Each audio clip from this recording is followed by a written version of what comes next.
Welcome to The Explainer. Today, we're going to pull back the curtain on the Mughal Empire. We're not talking about the emperors or the epic battles you already know. We're digging into the real foundation of their power, the massive, unseen world of agrarian India. And to really get a handle on this, let's just start with one number, 85%. That single figure is the key to understanding everything else. But what does it actually represent? Well, it means that a staggering 85% of the entire population lived in villages.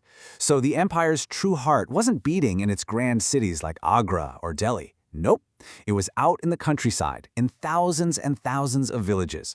The real power wasn't just in forts and palaces, it was literally rooted in the soil. So the big question is, who were the millions of people making up this 85%? To really get the Mughal state, you have to forget the emperors for a minute. We need to build their world from the ground up. Okay, so let's start at the very base of this massive social pyramid. We're talking about the single most important figure in the whole system, the peasant, the individual cultivator whose labor basically fed the entire empire. Now, if you look at Mughal records, you'll see the term rayat used all the time. It's the official word for a peasant. But here's the thing. That one simple word hides a ton of complexity, because not all peasants were created equal. You see, they basically fell into two main camps. On one side, you had the Khud Kashta. These were the residents, folks who owned and farmed land in their home village.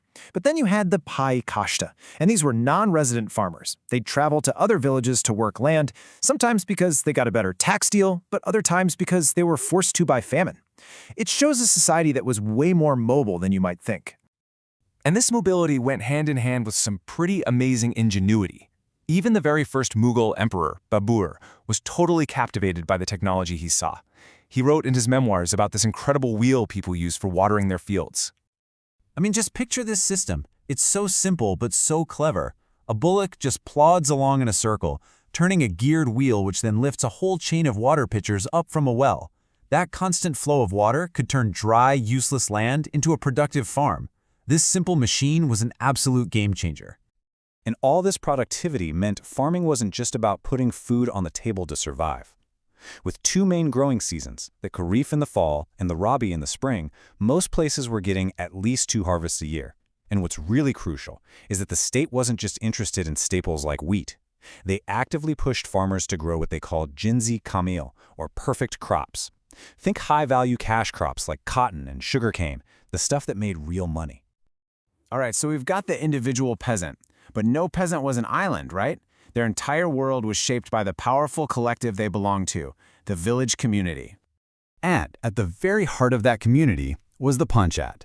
This was basically a council of village elders led by a headman or muqaddam. And let me tell you, these guys were the real power brokers on the ground. They weren't just mediating arguments. Their authority was huge. And when we say their power was huge, we mean it. The panchayata managed the village's money, organized big projects like digging canals, and maybe most importantly, they enforced the rigid social rules of caste. They could find you, or, in the most extreme cases, they could expel you from the community entirely. And in that world, that was pretty much a death sentence. Now later on, some British officials got this romantic idea of the Indian village as a little republic, a perfect little democracy of equals. It's a nice thought, but was that the reality during the Mughal period? Not even close. Yeah, let's be clear, this was no democracy. The panchayat was an oligarchy, plain and simple. It was run by a small group of the most powerful land-owning men. Deep inequalities based on caste and wealth weren't just a side effect, they were baked into the system. This was a world of hierarchy and exploitation just as much as it was about community. Okay, so we've looked at the base and the middle of our pyramid. Now let's climb all the way to the top. Here we find a class of powerful people who lived off the fat of the land without ever touching a plow themselves. We're talking about the Zamindars. The Zamindars were basically the landed gentry, the big shots. They owned huge personal estates called milkiyat, and they served as the absolutely critical link between the millions of peasants at the bottom and the imperial state at the top. Their power was massive. So how did they get so powerful? Well, it really came down to three things. First, they had economic power from their own massive land holdings. Second, they had administrative power because the state gave them the job of collecting taxes. And third, and this is a big one, they had military power. Most Zamindars had their own private fortresses and their own private armies. And when we say military power, we are not talking about a few bodyguards. Get a load of this number. One famous chronicle, the Ain Akbari, estimates that the combined armies of all the Zamindars added up to almost 4.3 million soldiers. That's a huge parallel army, which made them essential allies for the state, but also, potentially, very dangerous rivals. Okay, so we've built this entire complex pyramid, from the peasant all the way up to the Zamindar. Now for the really mind-blowing part, how this whole domestic machine plugged into the global economy and generated the legendary wealth of the Mughals.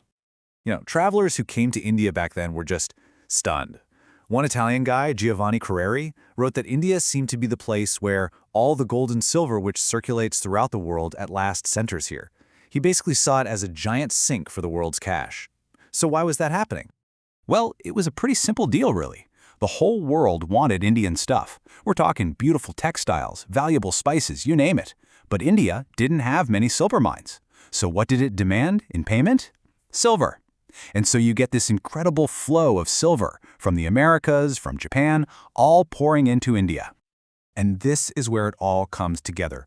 All that silver flooding into the country wasn't just piling up in chests. It was the fuel for the entire imperial engine.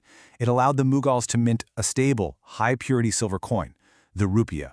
And because they had a reliable currency, they could demand that taxes be paid in cash, not in crops. It turned the entire agricultural pyramid into an incredibly efficient machine for turning produce into pure silver for the state. So why does any of this 400-year-old history still matter? Well, it's because this pyramid, the relationships between land, the community, and the social hierarchy, it didn't just disappear. The struggles over land, the power of local communities, the deep-seated hierarchies, these are the very same forces forged centuries ago in the Mughal countryside that continue to shape life, society, and politics across South Asia right now.